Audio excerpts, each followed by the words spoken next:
Assalamualaikum warahmatullahi wabarakatuh.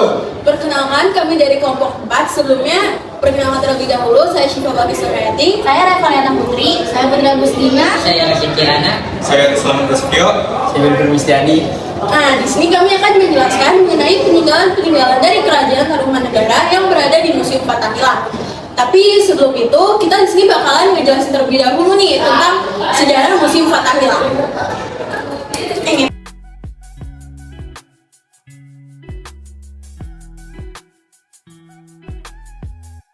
Museum Fathahilah terletak di Kota Tua, Jakarta, Indonesia.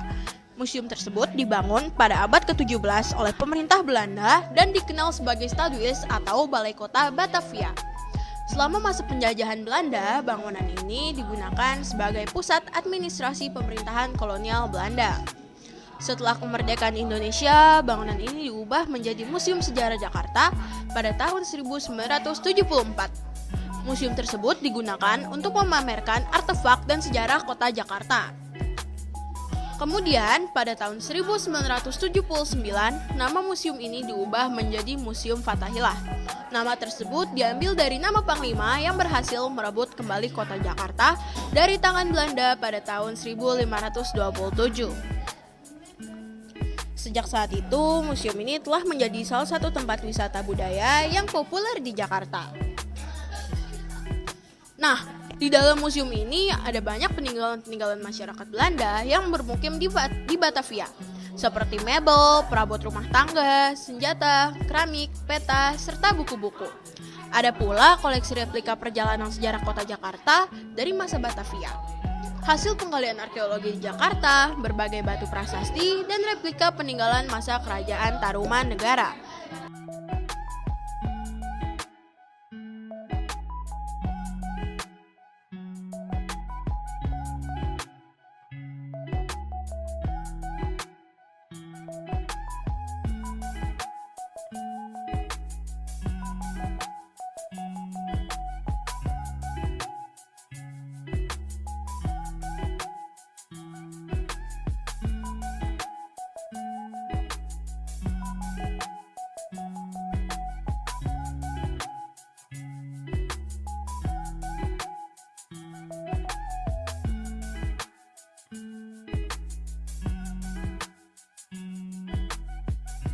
Prasasti ini merupakan peninggalan dari masa kerajaan Tarumanegara yang berlangsung antara abad ke-4 hingga abad ke-7 Masehi. Salah satu fitur unik dari prasasti kebun kopi adalah padanya pahatan menyerupai jejak kaki gajah di atasnya. Pahatan jejak kaki gajah ini diyakini sebagai representasi dari kendaraan Raja Purnawarman.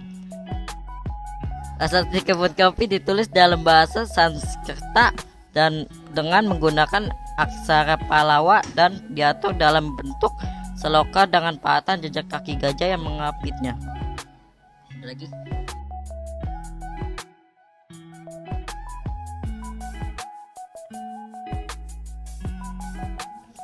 Prasasti Ciarutan pertama kali ditemukan pada masa penjajahan Belanda, lebih tepatnya pada tahun 1863. Prasasti Ciarutan terbuat dari batu berukuran 200 cm x 150 cm. Pesan yang terpahat ditulis menggunakan huruf Pallawa dan bahasa Sanskerta. Tulisan pada prasasti ini terdiri dari 4 baris dan ditulis dalam bentuk puisi India. Yang menarik perhatian dari prasasti ini adalah lukisan laba-laba dan telapak kaki yang terdapat di bagian atas hurufnya. Cap telapak kaki melambangkan kekuasaan Raja Purnawarman dan pesannya menegaskan kedudukan sang raja yang diibaratkan Dewa Wisnu, yaitu sebagai penguasa sekaligus pelindung rakyat.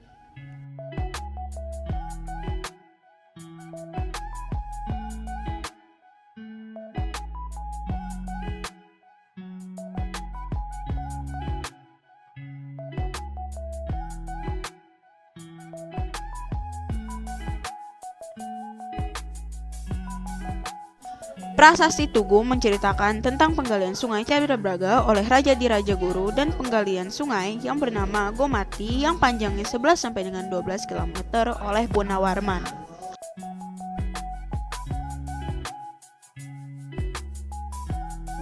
Prasasti Tugu yang ditemukan di Kampung Batu Tumbuh, Desa Tugu yang kini masuk dalam wilayah Kelurahan Tugu Selatan, Kecamatan Koja, Jakarta Utara. Prasasti ini berbentuk bulat panjang setinggi 1 meter. Pada batu prasasti tersebut terpahat 5 baris pesan yang ditulis menggunakan huruf Pallawa dan bahasa Sanskerta.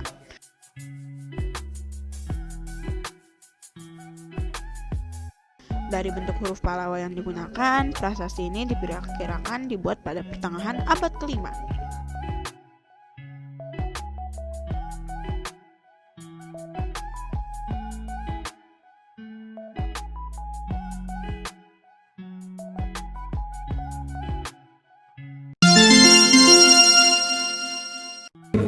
Seperti misalnya kita sebelumnya perkenalkan nama saya Syifa Isrof dari salah satu siswa di Fakultas Jakarta. Sebelumnya dengan kita siapa? Saya dengan Kakak Fauza. Oke, Kak Fauza. Jadi sini saya mau nanya beberapa pertanyaan tentang peninggalan yang ada di Museum Fathahillah. Nah, yang pertama itu bisa nggak Kakak jelasin salah satu peninggalan yang ada di sini di sejarah sebenarnya? Oh bisa, jadi ini disebut ruangan Tarumanegara. Ya, di sini juga terdapat prasasti namanya Prasasti Tugu yang dibangun oleh Raja Punawarman. Ini sebagai bukti bahwa Raja Punawarman membangun 2 buah sungai, yaitu Cendrabaga dan Gomati. Sekarang nama 2 sungai ini dijadikan sebagai nama kota di daerah Bekasi. Oke, yang terakhir, gimana sih cara Museum Fathahillah menjaga peninggalan-peninggalan yang ada di sini? Nah, kalau kita tidak boleh membawa makanan dan minum di dalam museum dan juga tidak boleh memegang alat di museum ini. Oh, berarti kita dilarang menyentuh ya? Iya, dilarang. Segitu aja pertanyaannya kurang lebih. Terima kasih untuk jawabannya. Ya, sama-sama. Terima kasih. Sama-sama. Pada awal abad ke-5 di Tarumanegara, terdapat 3 macam agama yang dianut, yakni agama Buddha, agama Hindu, dan agama kotor atau buruk.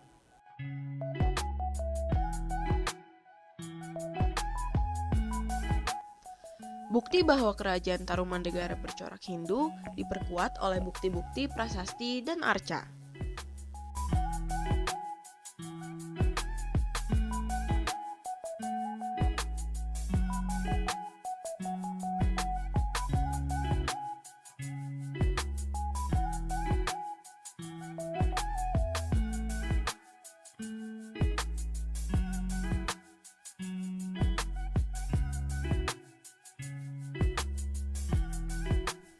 Di antara lain terdapat arca Ganesha dari warung buncit,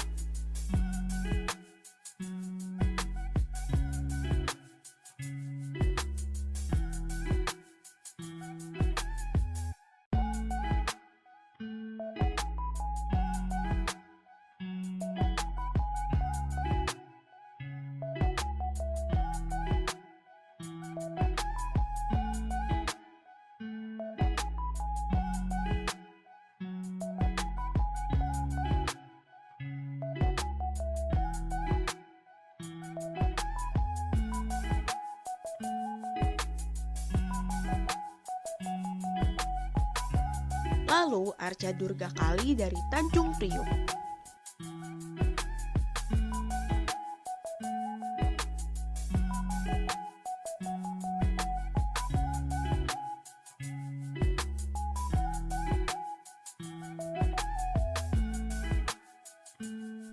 Ada pula arca Wisnu Cibuaya.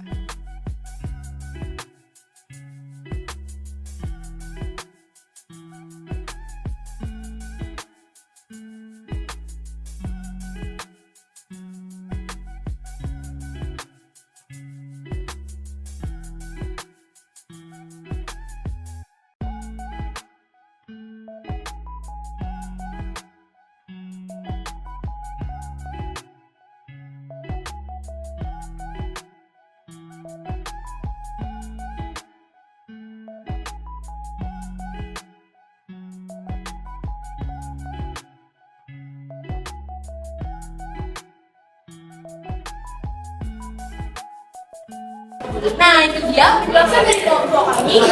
Mohon maaf, sampai bertemu di video selanjutnya. Bye!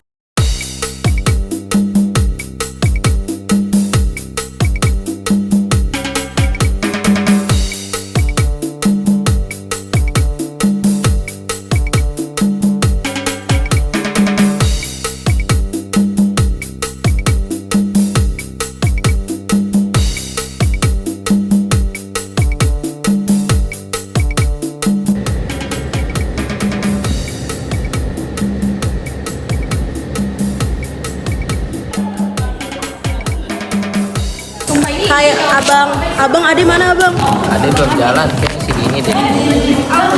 Tadi aku kunciin dulu di kamar mandi. Nih guys, kita rame banget. Ada Rida, ada Kak Yusuf. Halo Kak. Nanti gue masukin. Nih lo gak kenal gua. Wah, ini ada Rehan, ada Akoy. Ejar, ada Ejar gitu kan. Mirip banget Makli ya. Bingung gue bedaan Makli sama gue. Najis tuh nggak sih omongan lu tuh omongan paling najis. Tiga di sana. Ini bibi 4 nih samping. Gue gak ada lecet. Adek.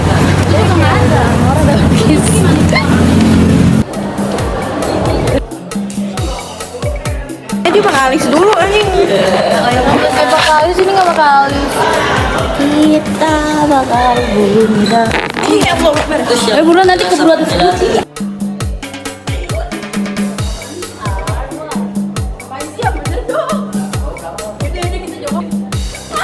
Sulaiman, halo Sulaiman. Adik gue nih, adik gue. Gak bisa belajar aja Lu lu. sombong banget Sulaiman. Tahu ya nih. Sudah, kalau lihat mah gue sapa ya.